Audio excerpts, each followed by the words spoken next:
Hello, my name is Angela Chandler, and I'm the manager of the Infinitus Canada market. Today, I'm going to talk to you about the four basic sales skills. It's part two in our series, and it regards sponsoring and following up. Sponsoring is the drive behind increased sales performance, and it is an important technique in operating the build and building your business. The quantity and quality of sponsoring directly determines your market size. Proper sponsoring can help you transform your business from an individual operation to a market-based operation and drive partners to achieve success faster. By developing the right perspectives, learning to introduce the company products and business, as well as demonstrating your professionalism, the possibilities are endless. Developing the right perspectives includes facing up to setbacks and refusals, accepting that someone has said no with confidence. Remember, they aren't saying no to you personally, they are saying no to the business opportunity. And it doesn't always mean no forever, it could just mean no for right now. Don't abandon the prospect, but keep them in mind to contact again at a later time. People's lives and circumstances change rapidly, and though they might not want to start now, that could change in the future. Locate appropriate business partners. Find people you genuinely enjoy, like, and trust. There is a trust continuum. Mistrust is very difficult to overcome and can doom a partnership. True trust builds over time. So, a sense of increasing trust means you are on the right path. Find people who share your values. Successful partners generally agree on standards regarding what is desirable, undesirable, good, and bad. These values guide their actions, judgments, and choices. Your values shape your personal and professional identities, so they typically carry a strong emotional charge. When partners' values align, for example, they share a sense of commitment to family, prosperity, ambition, or work ethic, they are more likely to make congruent decisions and remain united. Find people who give and take. In successful partnerships, each partner believes their rewards are equal or exceed their contributions. Each partner should have the sense of equity, knowing that some days they're giving and some days getting. Find people that want to grow and will support your growth. Successful partners embrace change and growth, knowing that this attitude benefits them both individually and as a team. And find people who can share your vision. Vision reflects a business's desire for the future. When partners hold different visions, they can easily become discouraged, overwhelmed, and disconnected. In order to create and benefit from a shared vision, four tasks are necessary: creating the initial vision, translating the vision into a set of actions, articulating and selling the vision to others, and holding true to the essence of the vision when reality changes the plans. Having the right partners allows you to create results that would otherwise be unattainable. Sponsoring should be a sustainable action. Turn it into a habit and persist in implementing it. Learn to introduce the company, products, and business. This is a priority as it shows your potential business partners your skills, understanding of the business and products, and will inspire their belief and trust in you as a leader for them. It's okay to not know all the answers, but by having good basic knowledge, it will demonstrate your professionalism and can attract more people who aspire to succeed in joining the business with you. Professionalism includes image, etiquette, morality, communication, and knowledge. The first step is the invitation. Locate prospective business-oriented customers and get to know their background well, including if they are satisfied with their work and income, or if they have been engaged in direct selling. Prepare topics or information that will appeal to them. Follow the principle of the three don'ts and the three checks. Three don'ts: don't talk about the company, products, and income. Three checks: check the time and the venue for the appointment, as well as whether they will attend. Tips for the invitation: make an appointment in advance. Don't invite too many people and prepare good reasons for the prospects to attend. Different methods of inviting can be telephone, face-to-face meetings, messaging, WeChat or email, social media, etc. Take this phone invitation as an example. Start with a self-introduction and engage in small talk to familiarize yourself with one another. Create topics and arouse interests. A phone invitation should start with a basic topic. If the other side is your old friend or relative, you can talk about your friendship or simply chit chat. If you have just recently been introduced, you may start off by recalling how you met and got acquainted in order to get better acquainted. Your introduction should be concise and you should quickly get down to the real reason for the call.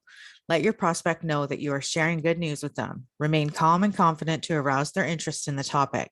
Confirm the time and venue. And before ending the conversation, you should propose an agreed time and venue for a face-to-face meeting. Be sure to reconfirm with them half a day before the meeting. Step 2, communication. Referring to the principles of the 3 firsts and 1 later, 3 recognitions and 5 stops. The 3 firsts and 1 later is identify the topics that interest the prospect, start with some small talk, make friends with the prospect, and talk about the products at last. 3 recognitions are recognizing the company, recognize the products, and recognize your positive feelings about using the products.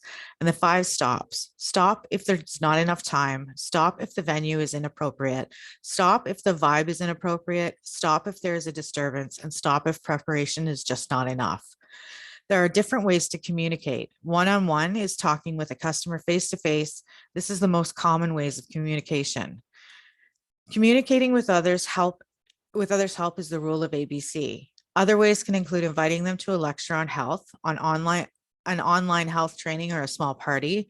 By taking these actions, you will allow the customer to experience the positive environment and easy communication. The key to successful communication is to listen carefully, ask appropriate questions, and identify the customer's needs, and then make the deal. So let us use the ABC model as an example. Before communication, during communication, and after communication. A is the advisor or your upline mentor, senior sales partner, leader, etc. B is the bridge, which is yourself, and C is the customer. So you invite a person who is familiar with the company, products, and business as an advisor. In this case, it is best if the advisor and the customer share the same experiences. Collect the personal information about the customer, including their occupation, family status, economic status, and personality type. Inform A, the advisor, of these details in advance. Then choose a quiet place as the meeting venue, appropriately speaking highly of the advisor with the customer. Arrange the seating properly. So B, the bridge or yourself, and C, the customer, sit on the same side of the table, while the A, the advisor, and C, customer, sit diagonally and opposite to one another. Sincerely and moderately praise the advisor. You should be spirited and attentive when the advisor is explaining. During the communication between A and C, B should sit beside C and listen carefully with no interruption. The bridge should proactively cooperate with the advisor and nod and smile in a timely manner. You should watch and learn the communication skills of your advisor and take notes. After your advisor leaves, you should give confidence to your customer again and recap the key points of what the advisor has said. Guide and encourage the customer to become one of the successful people. Explain to the customer in detail the procedures for enrollment. Give some documents to the customer for reference. Make an appointment for the next meeting. Discuss the achievements and deficiencies with your advisor after the customer leaves, and make a follow-up plan. Answering inquiries. Answering the inquiries of a customer as soon as possible. Do not let the customer take any inquiries home. Answering effectively will facilitate cooperation to prepare for Q&A. You will need a lot of practice. You should consider constantly summarize and accumulate your experiences. One of the main problems with question and answer sessions is that the presenter's nerves frequently force an inappropriate response. This could be because a question has been misinterpreted or that only key words from the question have been heard rather than the full content. To avoid this situation, here are a few steps to help. Number 1 is to listen. It's important to listen to all parts of a question before drawing premature conclusions about your best response. Frequently, questions can change direction at the last moment, particularly if the questioner is thinking on their feet. This can throw you if you've already started to leaf through your material for the appropriate response. Remember that questioners will frequently try to make a point whilst asking their question. It is therefore important to both hear the content of the question and try to decipher the questioner's intention. Number 2 is understand. If you're worried that you haven't understood a question, clarify the area of inquiry before going any further. Check for direct confirmation by paraphrasing the question back to the questioner. You want me to explain the process of and paraphrase the question, or check that your reply will be heading in the right direction. Do you mean in relation to factor X or factor Y? Communicate and involve. It is important to remember that even though you are taking a question from one member of the audience, as a presenter, you are still responsible for the interesting engagement of the other audience members. This is particularly important in large groups as the audience will become bored if the presentation descends into a series of one-on-one discussions. To involve the rest of the audience and avoid potentially extended dialogue with the questioner, make sure the whole audience has heard and understood the question by outlining the area of inquiry. I've been asked to outline my thinking behind and then paraphrase the question. Respond. When you reply to a question, direct your answer to both the questioner and other members of the audience. Try to keep your responses as focused as possible. This will help keep them brief and preserve the space for other questions. To avoid going into too much detail, stop and check back with the questioner to see if you have answered their question. Does that explain why we chose to? Question mark. Allow follow-up questions. A particularly effective technique encourages your audience to ask questions after the event has finished and through email, discussion, or telephone comments. This shows a particularly high level of respect for your audience's ideas and implies that the topic still has much further scope for inquiry. Remember that when handling questions and answers, you will still need to be as polished and professional as you've been for the main delivery of your presentation. Complete recruitment. Make sure you strike while the iron is hot, even if the customer sounds hesitant. When the customer is in high spirits, you should catch the moment. Make good use of the rule of ABC to facilitate the recruitment. It is critical to maintain a harmonious and cheerful atmosphere during the communication. Do not directly contest the different opinions of the customer. Instead, you should communicate in a respectful and sincere way to win the recognition and acceptance of the other party. As an alternative method, you can provide two options for the customer. For instance, do you want to enroll now or after the event? The motivational method is making use of the marketing tools provided by Infinitus to demonstrate the strengths of the company and the appeal of the business. Shares the success stories of others to motivate customers and achieve recruitment. Sponsoring may not be successful the first time. However, for the customers whom you fail to sponsor, don't give up. Keep inviting them until you succeed. Sometimes no means not right now. As a reminder, we always need to comply with the applicable laws and regulations of the country and province. Do not refer any type of people prohibited by laws and regulations. Do not promote misleading content, such as a get rich quick hedonism, cult of personality, and feudalistic superstition. Do not show off personal income. Sponsoring is to offer an opportunity of success for others. You must be honest and calm, neither too humble nor pushy. To make good connections, you are the spokesman of the products in the business and need to exude positive energy while being confident and vigorous.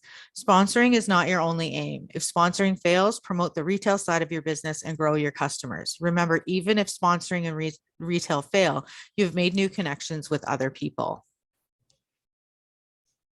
Customer expectation fulfills, which provide them with more reasons to get your product. Customers stick to your business for a longer period of time as you are always available.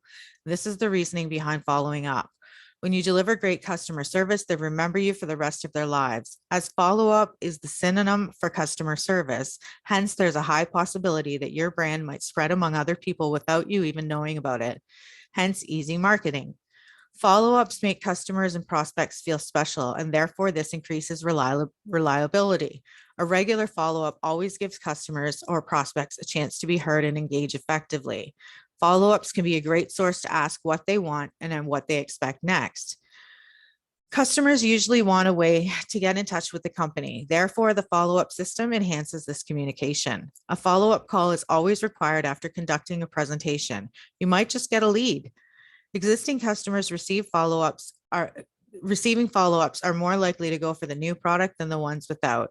And existing customers receiving follow-ups are more likely to go for, again, the new product than those without. Follow-up, the 2 days, 3 principles, 4 tasks. 2, 3, 4 principle. Number 2. Follow-up can help new business partners quickly grow and become independent. As the saying goes, a bit of fragrance always clings to the hand that gives roses. When you give a new sales partner grow, you win respect and solid partners.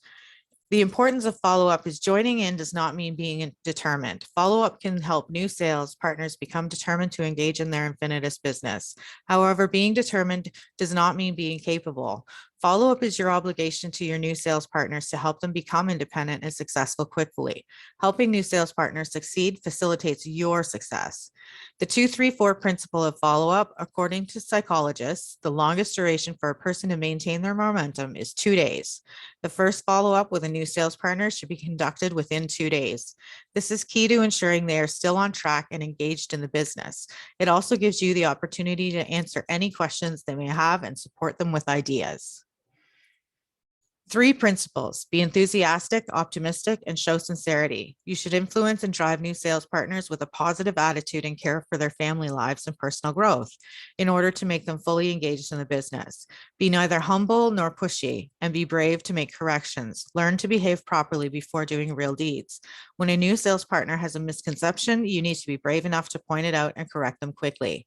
Observe and follow up on their needs to proceed step by step while not being aggressive for quick results. More haste, less speed. Be proactive, but never rush. Help your sales partners develop the business in an orderly and well-planned manner. 4 tasks. Use the products yourself. Follow up and urge new sales partners to use the products and make sure that they and their families keep using the products comprehensively so that they will become admirers of the products, enhancing their confidence in pursuing a career with Infinitus. Timely motivation. Frequent, timely, and specific incentives can provide new sales partners with confidence. All progress and growth should be immediately encouraged. Reassure new sales partners repeatedly, and they will remain enthusiastic. Follow-up is a cyclical process. Continuous and long-term follow-up can help you build a solid market. Take actions. As the saying goes, a 1,000-mile journey begins with the first step. The new sales partners need a lot of practice regarding the 4 basic sales skills. At the beginning, they may not be able to master the skills immediately. You need to accompany them during the practice and share your experience so that they can gradually master the skills during the process. Encourage learning and learn the product catalog together with new sales partners during their startup stage, and encourage them to join activities in the office or workshops and new sales partners training to improve their business capabilities and help them get off to a quick start. Reminder, follow-up is critical to improve retention rates for newcomers and maintain performance growth. Registration is the result of sponsoring. While follow-up is the kickoff of their business, it is your responsibility to help new sales partners be decisive and start as soon as possible. In the process of follow-up, you should inspire new sales partners to dream, support your new sales partners for setting clear goals, and fuel their passion and motivation. Follow-up is just like the master teaching his apprentices. You need to proceed in an orderly manner. Pay attention to the feelings of sales partners and encourage them often and consistently. It is also a process of learning and growth for yourself. Follow-up is the most effective and targeted way of communication that can foster trust, enabling the relationship between you and your sales partners to be more solid. The 7 everyday important tasks. 1 is study for 30 minutes. 2 is personal product use. 3, persist in retail and sponsoring. 4, share about the company, products, and business opportunity with 3 to 5 people. Follow up and provide service to 3 to 5 partners and customers. 6, think positive and have self-motivation. 7, review for today and plan for tomorrow. There are no shortcuts to success, and success does not happen overnight. It is the same case for engaging in the business of Infinitus. Regardless of your rank, the 3 common priorities for all rank, for example, is implement corporate culture and health philosophy, incorporate products into your daily life, and persist in the 4 basic sales skills are the foundation that you must adhere to and practice for a long time on the road to success. As long as you always do your best, devote yourself and observe, learn, practice, coach, your business will flourish over time. And most importantly, you will gain a healthy life of balance, abundance, and harmony. Thank you so much for your time today. If you have any questions or you want to schedule some time with myself or Cherry, please feel free to contact us at 1-855-705-5603, by email at inf.ca@infinitus-int.com, through our Facebook page at Infinitus Innovations Canada, or our Instagram page at Infinitus Canada Official. Thank you again for your time today. I wish you a healthy, happy, and wonderful day.